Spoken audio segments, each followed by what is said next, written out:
Hey minions, welcome to Crank It Up. I'm Jim Price, and today I want to talk about 5 ways to revisit older mechanics. I need to state up front that this is not a teaser, this is not speculation, because I have no information whatsoever, and this is purely my desire. Like many of you, I want the game to revisit older mechanics and make use of that design space. But how could Smash Up do it? That's what this video is about.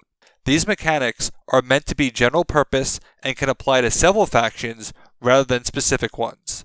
While there are many great one-off ideas still out there, for example, quite recently, I was talking to someone about milling, which I'd love to see, the goal is to revisit unused design space and feel familiar. I believe that all 5 of these changes are in the spirit of existing Smash Up rules, but there may be minor rules modifications needed.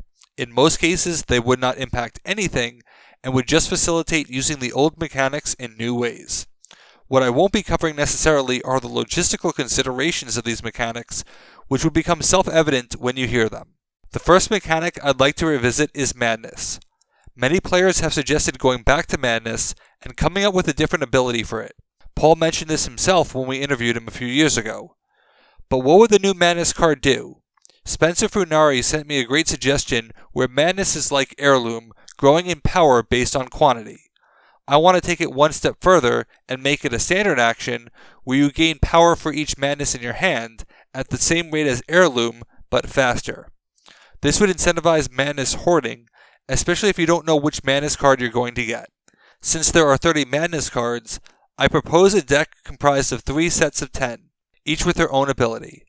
Nightfall by AEG does this really well with wounds, and making the wound types matter in later expansions. So you'd have 10 cards of the original ability, 10 cards of the standard action for power, and 10 cards for something else, which I would make Madness removal, such as returning this and another Madness card from your hand, to make me think twice about flooding you with Madness. By making Madness a true deck, you have a reason to manipulate it, and you can add intrigue to drawing from it. Because you always have the option to use the original deck, nothing has to change if you don't want it to. My next suggestion would be to pivot from power counters and introduce negative power counters, or weakness as I like to call it. You have counters that increase power, so why not the opposite? Now this needs to be used responsively. Temporary end of turn power loss cards are bad, unless they occur in Phase 3, because they are generally meaningless unless you get something out of it, like destruction or control. The good loss of temporary power cards do so until the start of your turn, and we've seen that Glimmer can be pretty ruthless. Negative power counters would be permanent, but if done properly, they could be very interesting. You could see cards like the special equivalent of We Will Rock You. You could tie destruction to the presence of weakness or transfer them around. An open question would be, how do existing cards interact with them? I think we have no choice but to scrap the interaction. It's also unfortunate that a card like Purge the Demon forces you to remove all counters, meaning I can remove the negative, but I'm also forced to remove the positive. Granularity would have been great there, and the card can still interact, but I wouldn't treat weakness as a power counter per se. I would treat them as counters in general, which opens up the door to convert them between the two, and that becomes very interesting. My third suggestion is to use a concept called a side deck. If you aren't familiar with side decks, they are personal decks that stand apart from your normal deck and cannot be drawn from normally. In some respects, Treasures are a side deck, but one that's shared by all players. I would make it personal. The great thing about side decks is that they allow you to emphasize whatever you want in a small capacity. Consider the Kaiju. They lack minions. What if instead their minions were relegated to a side deck and their actions brought them out? This would be a new take on Swarm, in that you have to earn the minions you want to swarm with. Because they are decks, you could still manipulate them with key cards, just like Madness and Treasure decks. And if you constrain them to existing card types, all interactions still apply. All that matters is how you control access to them. In the simplest case, a Titan is technically a side deck of 1, face up at all times. In other games, there are side decks that are face up and those that are face down, and there's a ton of intrigue in them. My fourth suggestion, which some of you will hate in light of the modifier and character controversy, would be to retroactively rename Burying. We've technically done this with playing off the top of the deck to include cards like Hoverbot or Teaching Power, and people seem to get by with that. So why rename Bury? Because the game is using an extremely thematic term for what should be a general purpose mechanic. As a result, You have to limit your options to what makes sense thematically for burying. In a game that has no consistent theme, you would want something that could apply to as many themes as possible. A lot of people want a clown faction. Clowns have surprises, like a box where you open it, but you don't know what you're getting. That, to me, is like burying a card face down, but it doesn't make sense that a clown would bury anything. If I were personally designing S.H.I.E.L.D., I would have given them burying of minions because that's what S.H.I.E.L.D. does, embedding field agents everywhere undercover. It's a natural extension of the mechanics of burying, but not the theme, and the theme feels very limiting.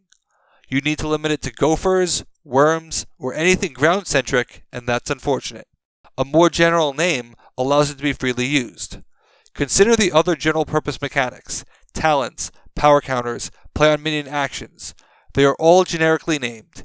Even play off the top of the deck, as much of a mouthful as that is. Burying lacks opportunity because of its name, and opportunity can be found in renaming. And it would not be hard to just make a note that burying is just an example of whatever it is you want to call it. My final suggestion really surprised me because it doesn't sound like something I would endorse.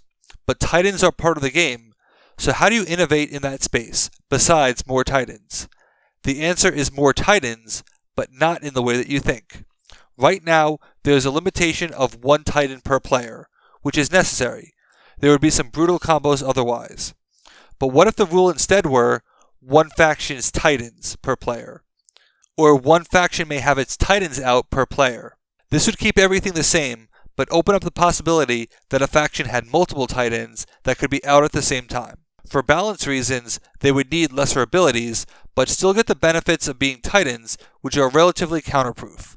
They don't need to add power, but could still factor into clashes. Even if you don't like the rule of allowing multiple Titans to be in play, having your choice of Titan within the same faction is still interesting. Each Titan could represent a different playstyle that the game forces you to choose, like you often have to do with dual combo Titans, but this creates that experience every time. I think of the itty critters who need to choose the right 2 for each moment. Imagine deciding which long-term investment to make with a Titan. That would be really interesting to me, especially since you can only have 1 per base. In either form, it would innovate from the standard formula of do I have a Titan or not. It would stop Titan cards from being self-referential and add more Titan generic cards, which is a good thing for other Titan combos. None of these ideas are particularly earth-shattering, but they represent new takes on older mechanics, and it would allow those mechanics to have a tighter existence within the game. What do you think of these mechanical twists? Which ones would you like to see in the game most? Let me know in the comments. Thanks for watching. Be sure to like and subscribe. Let's shut it down.